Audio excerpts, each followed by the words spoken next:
Tenim uns 68-70 patis oberts ara mateix a tota Barcelona, des de Ciutat Meridiana fins a la Zona Franca. Depèn el barri, depèn el districte, hi ha més o n'hi ha menys, depèn també la realitat del barri. Hi ha barris on es noten que venen més famílies, també l'horari d'obertura, perquè obrim patis divendres, altres dissabtes, altres diumenges, altres els 3 dies. Ens agrada pensar en el pati sota el paraigua de ciutat educadora, perquè és un element més de fer ciutat educadora i com a projecte educatiu de la ciutat. És un projecte que viu, que ha anat creixent a partir de les necessitats i a partir de veure també que donava resposta, donava una resposta no només a la comunitat educativa d'aquella escola en concret, sinó dels barris.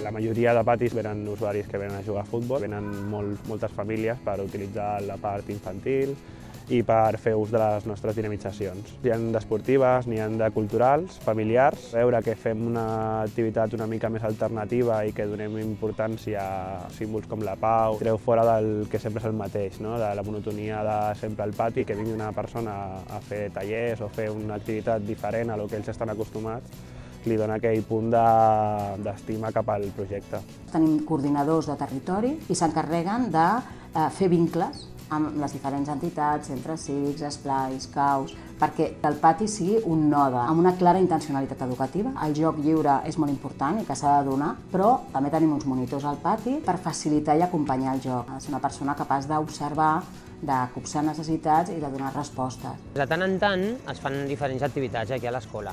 Es fan aniversaris, festes, balls peruans, es fan partits de bàsquet, com el que tinc aquí a l'esquena. La vida d'aquesta escola sempre és molt moguda. Depèn del pati, segons les necessitats, els infants que venen, les edats. Es programen activitats més artístiques, més esportives, perquè provin coses noves. Sortim de la pilota, futbol i bàsquet i ja està. Hi ha més coses i us les apropem perquè les podeu conèixer i gaudir d'un dia diferent, experimentar coses noves amb les seves famílies també. I avui és el dia de la pau i hem fet un taller de pintar amb palletes, amb globus, amb les mans, amb el que volguéssim. El següent taller era explicar un conte amb tots els dibuixos que hem fet i jo he sigut l'única que m'he atrevit de fer-ho perquè jo no en tinc vergonya de fer-ho. Està molt bé perquè, a més, hi ha molta canalla, hi ha molts pares, és un punt de trobada, pots parlar amb els nens, amb els pares, i a més, si es fan després activitats en dies puntuals i són activitats que agraden, doncs els nens de seguida s'enganxen, o sigui que molt content. El tipus d'usuari normalment sol ser familiar. Sí que és cert que per les tardes venen crios més grans, venen ja adolescents, que normalment són estrangers, són immigrants, i s'ajunten per fer gairebé sempre partits de futbol. Són gent que ve de famílies que treballen aquí, que normalment tenen locals, botigues i de més. A part també hi ha unes famílies que s'ajunten aquí i fan partits de bàsquet entre si. Ho fan molt bé i es cuiden fent esport, i està molt bé. L'esport jo crec que ja uneix a les persones i treu de sobre molts estigmes i jugant els nens s'entenen millor i creen aptituds de cara a la sociabilització molt més riques que si no estiguessin davant d'una pantalla o...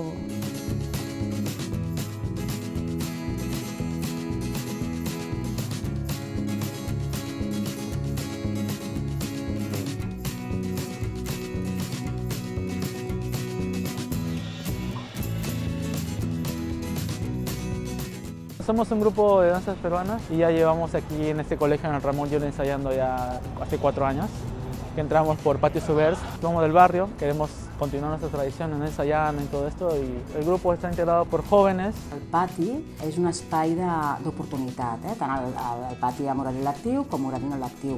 Fora d'horari lectiu, l'obertura d'aquest espai permet una porositat amb la comunitat, una permeabilitat. Fa una funció important en el barri perquè de fet molta gent ve o perquè han estudiat aquí de petits o perquè volen un parc per als nens. Es crea una xarxa entre ells després del col·le, que surten i es queden allà al pati, i clar, moltes famílies pues, es coneixen i això fa que fora de l'horari escolar també ells tinguin un vincle y un altre tipus de relació. Hemos hecho varios eventos también donde la gente del barrio se ha enterado, ha participado. Los vecinos de por aquí, algunos vienen, entran, salen, van viendo, nos vamos relacionando un poco. Los ensayos son abiertos a todo el público. La gente del barrio por aquí pasa, a veces ahora que estamos haciendo, por ejemplo, ahora nos pregunta, algunos que nos aplauden, los otros que nos animan. Y la verdad es que estamos muy contentos de aquí estar en el colegio. Sempre es pot millorar perquè jo porto 5 anys en el projecte i crec que des que vaig entrar fins ara s'ha anat millorant en cosetes. És una cosa que quan es coneix, el problema és que a vegades no es coneix. Quan es coneix sí que funciona i agrada. Hi ha barris que té un pati molt a prop d'altre que un funciona molt i l'altre no tant. I és normalment perquè la gent no ho sap, de dir no sabia que podia entrar, o te tengo que pagar algo. Falta la publicitat aquesta encara que s'ha de fer arrel de les xarxes socials o per la tele, no sé ben bé, però falta aquell punt només. Les escoles que es creuen aquest projecte i estan implicades, elles mateixes són les que s'encarreguen, no? de difondre el projecte i d'explicar.